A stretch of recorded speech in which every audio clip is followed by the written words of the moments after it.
Episodio 25 de Estrategias de Respuesta Pacífica, del libro Reacción Cero, una mirada desde el amor, de Luis Hernando Mutis Ibarra. El desarrollo espiritual sucede cuando superamos las dificultades, los problemas y los conflictos sin sufrir, con serenidad y eficiencia. Estrategias de respuesta pacífica. Carta blanca al humor. Los simples descansan de su entorno. Proverbio. La sociedad humorística. Cada vez más, la publicidad, los programas de animación, el eslogan y la moda adoptan un estilo humorístico. En la actualidad se mueve un empuje humorístico que incorpora todas las esferas de la vida social. Los carnavales y fiestas solo tienen ahora una existencia folclórica y curiosamente se nos presentan bajo un aspecto humorístico, tomado de Gilles Lipovetsky en La Era del Vacío o el individualismo contemporáneo. En el espacio de la fiesta todo lo elevado e ideal es trascendido y parodiado en la dimensión corporal: comer, beber, digestión, vida sexual. El mundo de la risa se edifica esencialmente a partir de las formas más diversas de groserías, de rebajamientos grotescos y de burlas de los ritos y símbolos, de los cultos oficiales, de coronaciones y destrozamientos ridiculizados. La risa está siempre unida a la profanación de los elementos sagrados y a la violación de las reglas oficiales. En algunas sociedades serias, disciplinarias o intelectuales, la risa, con sus excesos y exuberancias, está ineluctablemente desvalorizada, ya que precisamente la risa no exige ningún aprendizaje. Históricamente, siglo XVIII, por ejemplo, la risa alegre se miraba como un comportamiento despreciable y vil, y hasta el siglo XIX es considerada baja e indecorosa, tan peligrosa como tonta, es acusada de superficialidad e incluso de obscenidad. Hoy, más allá de lo satírico y la comicidad irrespetuosa, a través de la publicidad y la moda, lo cómico ya no es sarcástico, sino lúdico. Es un humor positivo y desenvuelto que no tiene víctima ni tampoco se burla, se afana por generar una atmósfera eufórica y agradable. El humor es lo que seduce y acerca a los individuos, es lo que distensiona y aliviana los ambientes pesados. Pululan los chistes que pretenden evitar el autoritarismo, el sometimiento y la distancia. Incluso la indirecta, el sarcasmo o el chiste negro y o pesado traspasan la barrera del humor para convertirse en ridiculización e incluso en intimidación, que es una forma sutil de la violencia que incluso hace mucho daño, sobre todo si se trata de los niños o personas vulnerables. Nadie es seductor si no es simpático. El humor negro es de tono sombrío, vagamente provocador y cae en lo vulgar. Exhibe de manera ostentosa la emancipación del lenguaje, del sujeto y a menudo del sexo. Ya las tonterías, blasfemias y groserías no hacen reír. Inventar algo para ridiculizar o burlarse del otro provoca más rechazo que aprobación. Actualmente lo cómico exige mayor discreción, novedad, espontaneidad y naturalidad, es decir, requiere de mayor inteligencia. Este es incompatible con las bromas crueles de antaño. Mientras que lo cómico se espiritualiza, evita prudentemente atacar a otro. Debe subrayarse esa actitud socialmente nueva que consiste en reprimir las risas a expensas de otro. El otro ya deja de ser la víctima privilegiada de los sarcasmos. La gente se ríe mucho menos que antes de los vicios y defectos ajenos. En el siglo XIX y durante la primera mitad del siglo XX, amigos, vecinos, con sus infortunios, el cornudo, por ejemplo, sus desviaciones respecto a la norma, eran víctimas de las bromas. Como el humor lúdico en el orden de los signos de masa expresa cierto espíritu satírico, de la misma manera en la cotidianeidad, la crítica burlona contra otro se atenúa y pierde su efecto hilarante, de acuerdo con una personalidad en busca de calor convivencial y de comunicación interpersonal. Correlativamente, el yo se convierte en el blanco privilegiado del humor, objeto de burla y de autodepreciación. El humor publicitario. La publicidad poco a poco se ha despojado de la solemnidad del sentido, puesto que, entre más discursos, menos atención. El humor publicitario no explica nada, allana el sentido, desactiva el sinsentido trágico. Su modelo es sobre todo el dibujo animado. Está más allá de lo verdadero y de lo falso, más allá de los grandes significantes, más allá de las oposiciones distintivas. El código humorístico socava la pretensión del sentido y destruye los contenidos. El humor elimina todo lo que parece serio. La seriedad, como la muerte, parece considerarse actualmente un tabú y se vuelve masivamente humorística. Lo que sustituye al buen gusto, al gran estilo, es lo divertido. Lo que está de moda es no parecer preocupado por estar a la moda. Ha tomado vigencia lo desaliñado, el desenfado. Lo nuevo debe parecer usado y lo estudiado espontáneo. Lo más sofisticado imita lo natural. Lo escrito se incorpora al vestido y por todas partes se exhiben palabras, letras, siglas y fórmulas. Los signos están desconectados de su significado. El vestido da un tono de humor al escrito y el escrito humoriza el vestido. El imperativo de la moda es cambiar por cambiar. En ningún momento el humor debe parecer estudiado o demasiado intelectual. El humor, a diferencia de la ironía, se presenta como una actitud que expresa cierto tipo de simpatía, de complicidad, aunque sean fingidas, con la persona a quien se dirige. Nos reímos con ella y no de ella. Se ha producido una suavización de lo cómico, al igual que una suavización de los castigos y una disminución de la violencia de sangre. Un toque de humor basta para hermanar a las personas. El humor pacifica las relaciones entre los seres, desmantela las fuentes de fricciones a la vez que mantiene las exigencias de la originalidad individual. Por el humor, el individuo disciplinario presenta una liberación. Leer es la nueva forma en que la gente instala nuevo software en su cerebro. Humor y convivencia, tomado de Barbara Berkham, Cómo defenderse de los ataques verbales. Humor y convivencia, por otra parte, producen calor humano en una sociedad que valoriza las relaciones personalizadas. Ya no está mal visto exhibir los problemas que uno tiene, confesar las propias debilidades, desvelar la soledad, decirlo todo, pero no tomarse en serio. El humor es una pantalla protectora como medio para salir de escena.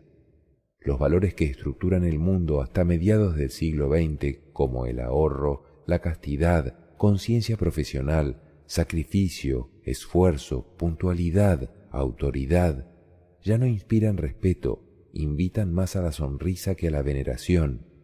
Sus nombres evocan algo vetusto y ridículo a pesar nuestro. Se acabó la burla, no se hacen ya bromas con el propio cuerpo ni con la salud.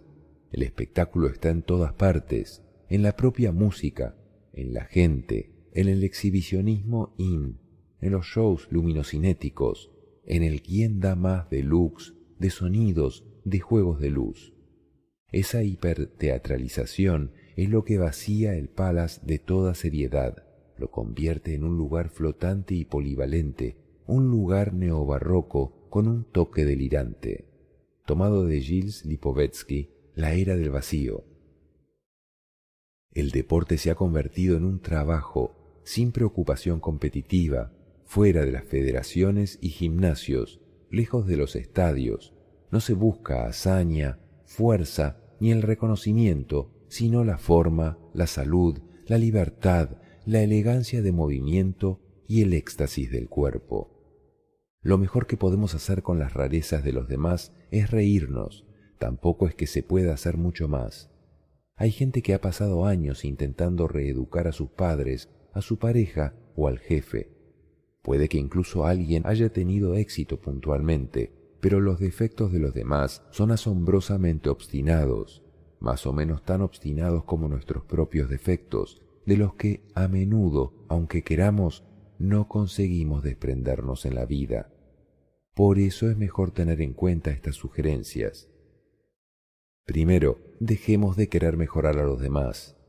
Segundo, invirtamos nuestra energía en el buen humor. Ocupémonos de pasarla mejor con los defectos de los demás. Tercero, la risa nos mantendrá jóvenes, facilita la digestión, es buena para el corazón y la circulación de la sangre, activa la energía y embellece el rostro. Si nos divertimos, nuestro atractivo aumenta considerablemente, la piel se vuelve tersa y limpia. Y cuarto, reír es lo contrario de segregar cortisol, es decir, lo contrario del estrés que causa enfermedades. La alegría tiene efectos relajantes para nosotros y para la gente que nos rodea. Usemos la fuerza de nuestro buen humor. La manera más fácil de conseguirlo es dando rienda suelta al bufón que todos llevamos dentro. Ese bufón es la parte nuestra capaz de encontrarle la gracia a cualquier drama. Solo necesitaremos una idea que nos ayudará a sacar a la luz a ese bufón. Y esa idea es la siguiente: esto no va en serio. Tomarse en serio un ataque verbal es el principio de un problema, es el principio de sentimientos de humillación, de darle vueltas y más vueltas al asunto, de enfadarse y de afligirse. No hay que inmiscuirse, porque no va en serio. Se trata de reaccionar de manera muy poco habitual ante las malas maneras de algunas personas. Estas estrategias se basan en los principios de las artes marciales y también se inspiran ligeramente en el dadaísmo, el gran arte del absurdo. Parece que hay una relación entre la maravillosa irracionalidad del dadaísmo y la sabia elegancia de las artes marciales asiáticas. Tienen un punto de conexión.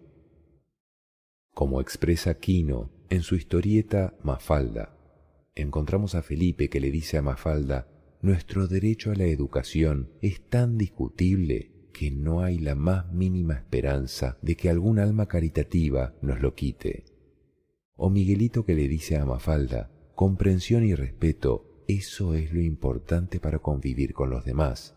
Y sobre todo, ¿sabes qué? No creer que uno es mejor que nadie. La vulgaridad afectiva.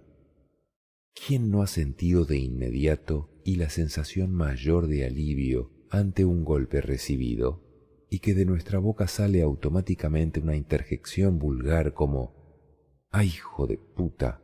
O mierda, en vez de proferir la invocación a las divinidades, Virgen Santísima, Dios mío, Padre Santo?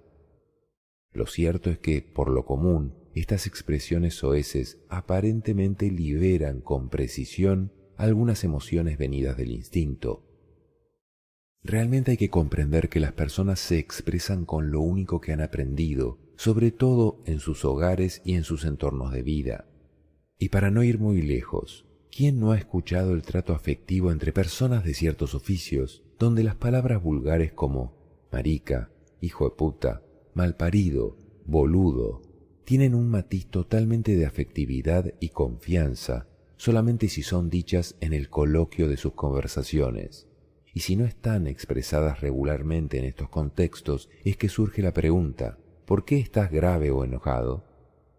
Cabe manifestar que no hablan mejor porque no saben hacerlo de otra manera, y cambiar su forma de expresión es un tanto difícil si en los entornos familiares esa es la forma normal y habitual de comunicarse. Más aún cuando llegan a la escuela y esto se refuerza con los mismos compañeros, resaltado aún más cuando las reacciones mecánicas provocan un refuerzo y una afirmación de su uso. Hay que manifestar que hoy por hoy ha menguado un poco. Se mezclan también con las expresiones muy respetuosas que viene de estudiantes donde los hogares ya no utilizan dichas palabras, pero que ocasionalmente se pegan involuntariamente en ellos, cuando sus padres extienden sus comentarios por la forma de hablar de sus hijos en casa, nivelación que ocurre en lo más bajo de las expresiones. Y es que la influencia es tan impactante que hasta la literatura más excelsa no se sustrae en tratar de mostrarlos en sus textos, novelas, cuentos y sobre todo el cine, para con ello denotar el estado de ánimo de los personajes y los sitios o situaciones de donde emerge o se hace la actuación representada. No es razón, pues, para alterarnos por la aparición de este tipo de lenguajes, sino para entender la condición donde pueda producirse y comprender la necesidad de la aceptación y el respeto, así como la disposición amable para orientar la forma de cómo podría apoyarse la transformación hacia la comunicación armónica. Así que, desde la urbanidad de Manuel Antonio Carreño, aquí agrego que el Manual de Carreño fue un texto de urbanidad donde era la base de la enseñanza de los buenos modales escrito por el venezolano en 1853 y popularizado en la sociedad de América Latina. Esta obra contiene lecciones y consejos sobre cómo deben comportarse las personas en lugares públicos y privados, tales como el hogar, la familia, la escuela y el trabajo. En los últimos años el mundo académico ha prestado nueva atención a los antecedentes de este tipo de texto en el mundo latinoamericano.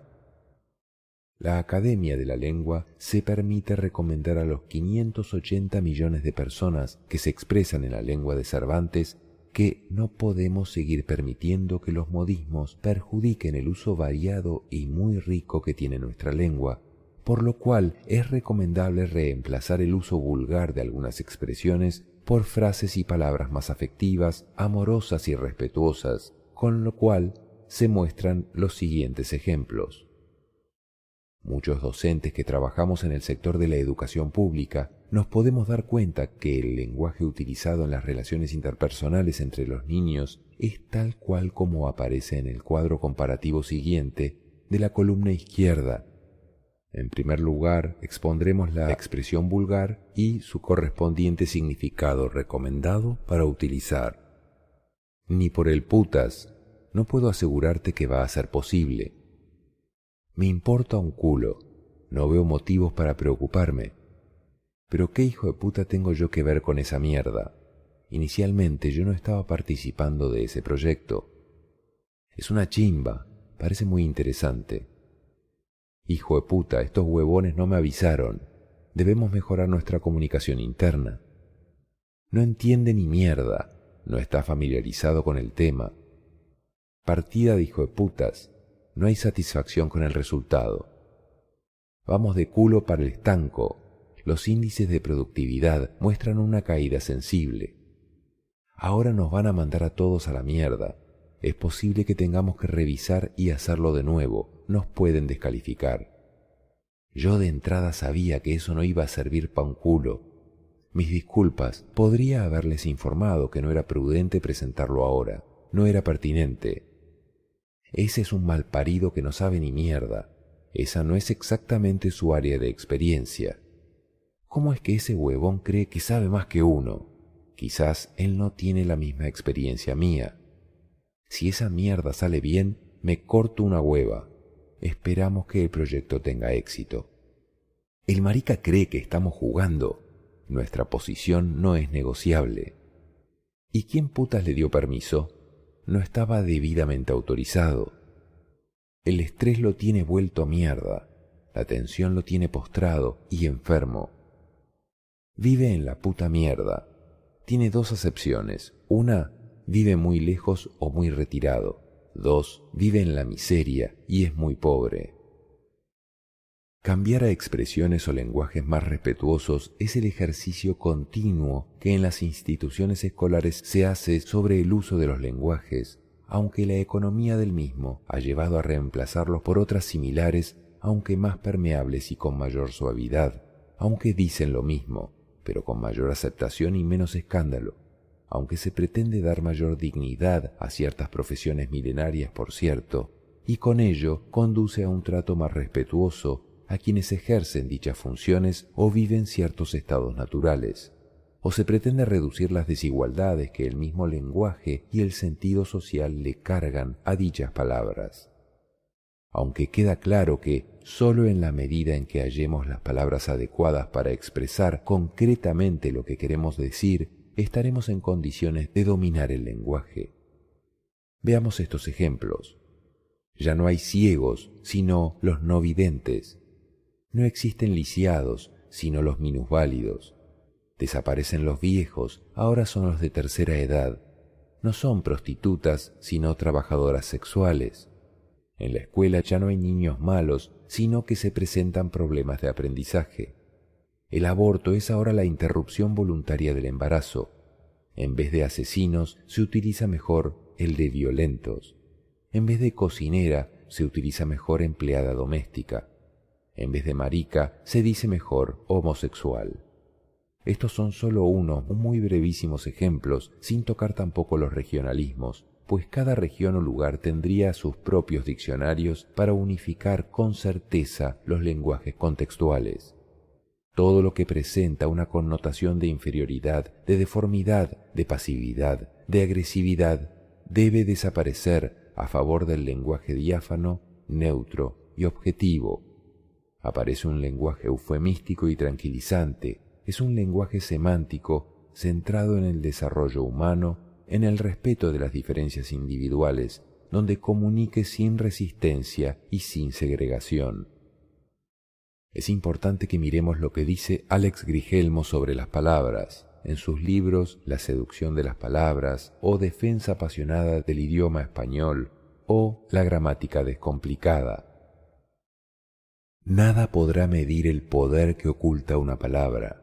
Contaremos sus letras, el tamaño que ocupa en un papel, los fonemas que articulamos con cada sílaba, su ritmo, tal vez averigüemos su edad. Sin embargo, el espacio verdadero de las palabras, el que contiene su capacidad de seducción, se desarrolla en los lugares más espirituales, etéreos y livianos del ser humano. Las palabras arraigan en la inteligencia y crecen con ella, pero traen antes la semilla de una herencia cultural que trasciende al individuo. Viven, pues, también en los sentimientos, forman parte del alma y duermen en la memoria, y a veces despiertan y se muestran entonces con más vigor porque surgen con la fuerza de los recuerdos descansados. Son las palabras, los embriones de las ideas, el germen del pensamiento, la estructura de las razones, pero su contenido excede la definición oficial y simple de los diccionarios. En ellos se nos presentan exactas, milimétricas, científicas. Y en esas relaciones frías y alfabéticas no está el interior de cada palabra, sino solamente su pórtico. Nada podrá medir el espacio que ocupa una palabra en nuestra historia. Al adentrarnos en cada vocablo, vemos un campo extenso en el que, sin saberlo, habremos de notar el olor del que se impregnó en cuantas ocasiones fue pronunciado.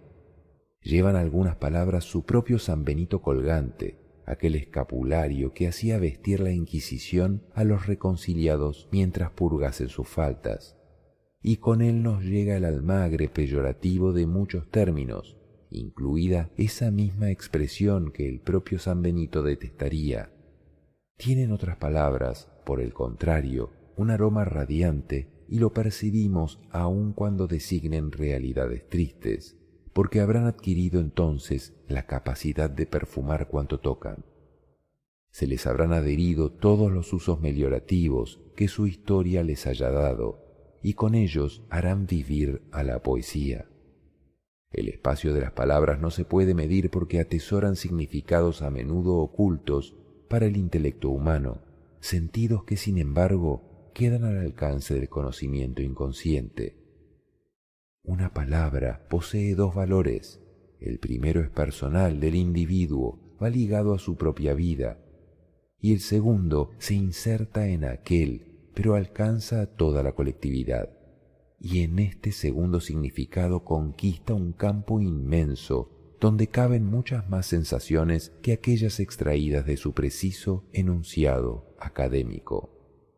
Nunca sus definiciones, sus reducciones llegarán a la precisión, puesto que por fuerza han de excluir la historia de cada vocablo y todas las voces que lo han extendido. el significado colectivo que condiciona la percepción personal de la palabra y la dirige. Alex Grigelmo, La seducción de las palabras. Los abusos del lenguaje. Todos sentimos recelo del lenguaje, es decir, que tenemos muchas dudas con respecto a la capacidad del lenguaje para transmitir nuestros más profundos pensamientos, visiones, emociones, sentimientos y aspiraciones. Por ejemplo, intentemos describir lo vivido en un sueño, describir el sabor de un alimento a alguien que no lo haya probado nunca, o describir el profundo amor por alguien o algo, pareja, hijos, lugar, trabajo. Bueno, los poetas y el artista son los que más se acercan o se aproximan a hacer magia con las palabras.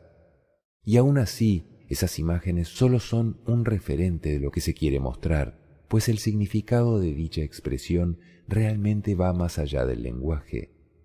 Lo cierto es que las palabras no reproducen nuestras experiencias más profundas ni nuestros niveles más elevados de conciencia.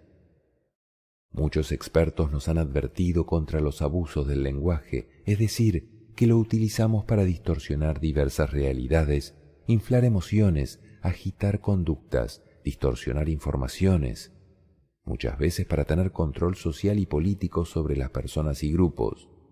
Obviamente, no en provecho, sino para manipular, para engañar. Personas inescrupulosas intentan manejar las emociones más fuertes para enardecer a la gente en favor de los propios intereses de quienes propician este control. Por eso se dice que el mejor negocio es trabajar con el miedo de las personas, seguros, religiones, sectas, cursos, eventos. Bien sabemos que las palabras pueden llegar a designar cualquier cosa, incluso y sobre todo sus opuestos, y cuando eso sucede nos encontramos con serios problemas conceptuales de poder y de relaciones personales. Desde hace milenios de años que se manifiesta sobre los abusos potenciales y también las limitaciones reales de las palabras. Obviamente no todo puede definirse, pues hay cosas que es preciso experimentar para entenderlas, y muchas de esas experiencias simplemente trascienden al lenguaje. No cabe reproducirlas con palabras. Leer definiciones en un diccionario, por ejemplo, sobre el sexo, la muerte, la serenidad, la conciencia o el ser, no puede transmitir lo que se siente y se vive al experimentarlas. Esto sucede cuando uno verifica el viaje hacia adentro de sí mismo, lo cual se resiste a toda definición. Experimentar la conciencia y la conexión con lo trascendente es una de las mejores cosas que puede hacer el ser humano. Bueno, entonces es el momento de comenzar a realizar algunos ejercicios y prácticas para ingresar a nuestro mundo interno e iniciar la exploración consciente de lo que pensamos y sentimos. Es importante darnos un tiempo mínimo para entrenarnos en esta travesía. Utilicemos los ejercicios para atrevernos a entrar en la propia interioridad. Hay que simplemente estar con atención plena, en alerta, observando sin ningún prejuicio y sin juzgar nada. Solo experimentemos, vivámoslo y sintámoslo. Por lo común, se sabe que la única y mágica meditación, o la forma de ser y estar conscientes, es la observación y la autoobservación de todo lo que pensamos y sentimos. Es la vigilancia continua de nosotros mismos.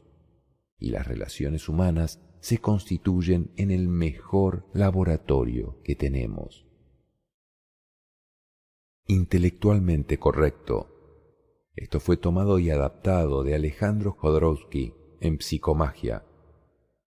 El lenguaje es ante todo una actividad del cuerpo. Se corresponde con la naturaleza del sistema nervioso. Desde este punto de vista, debemos ser capaces de producir un lenguaje bello y poético, un lenguaje sano.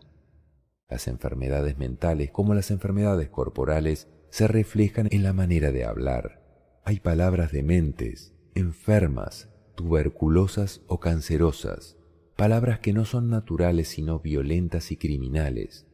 La enfermedad y el lenguaje insano se retroalimentan y resultan destructivos. A través del lenguaje, además, nos transmitimos enfermedades y accedemos a niveles de conciencia inferiores. Los niveles de conciencia del lenguaje coinciden con los del ser humano. De la misma manera que el cuerpo humano ha ido mutando, el hablar también. Si estancamos nuestro lenguaje, usamos una forma y un contenido que ya no nos corresponde. Si empleamos un vocabulario enfermo que no es el nuestro, nos va minando poco a poco. Ahí está el uso de lo malsonante, lo grotesco, el exabrupto. Si te refieres a las palabrotas, o como coloquialmente se dice, las malas palabras, se dice que son simpáticas porciones revolucionarias que están destinadas a romper moldes familiares, sociales y de todo tipo. Tenemos la impresión de que se tiene una gran libertad al pronunciar una palabrota o una mala palabra, palabras soeces o vulgares. Sin embargo, su uso reduce el nivel de conciencia. La palabrota no es útil, o lo es solo al comienzo, para liberarse. Al principio resulta revolucionaria, pero no conduce a ninguna mutación. Es como el argot, la gente va deformando el lenguaje a través del argot, que en principio puede ser útil en la medida en que establece fuertes relaciones identitarias de grupo, pero que baja de golpe el nivel de conciencia. El único lenguaje que nos sube de nivel de conciencia es el lenguaje sublime, el del arte y la poesía. Por lo que dice, recrear un nuevo lenguaje es necesario para dejar de ver el mundo de una manera determinada. ¿Qué deberíamos cambiar de nuestro lenguaje para cambiar nosotros? Jodorowsky manifiesta en este texto que está trabajando en un libro de definiciones que se llama Intelectualmente Correcto. Todos pensamos mal y por eso necesitamos cambiar unos conceptos por otros, por lo cual ha comenzado por cambiar las siguientes expresiones. Cambiar la palabra nunca por muy pocas veces, siempre por a menudo, ladrón por alguien que se apoderó de algo ajeno, infinito por extensión desconocida, eterno por fin impensable. Eres mi maestro por me enseñas a aprender de mí mismo. Quiero hacer por estoy haciendo cosas inútiles. Quiero ser por me desprecio. Dame por permite que yo tome.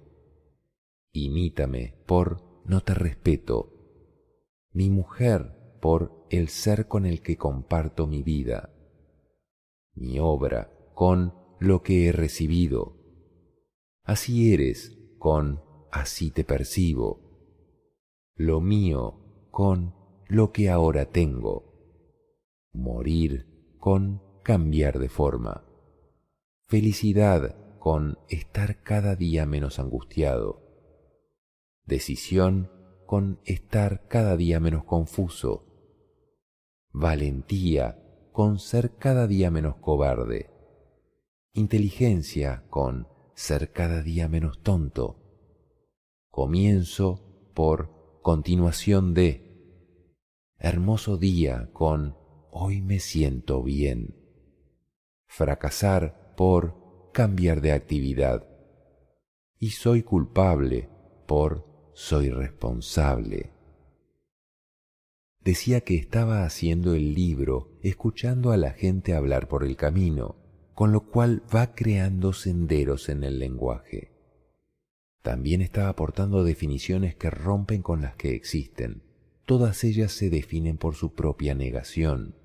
Así se puede comprender las cosas de otro modo. Considera que hay que trabajar el lenguaje de esta manera porque por simple falta de entendimiento avanzamos hacia una catástrofe, pues estamos pensando mal. Así que se propone sustituir el uso de ciertas palabras ejemplarizadas en el cuadro anterior en nuestro lenguaje.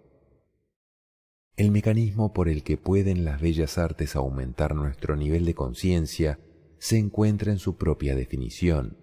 Bellas artes, arte bello y creación artística. La belleza es el límite máximo al que podemos ascender a través del lenguaje. No podemos alcanzar la verdad, pero podemos aproximarnos a ella a través de la belleza.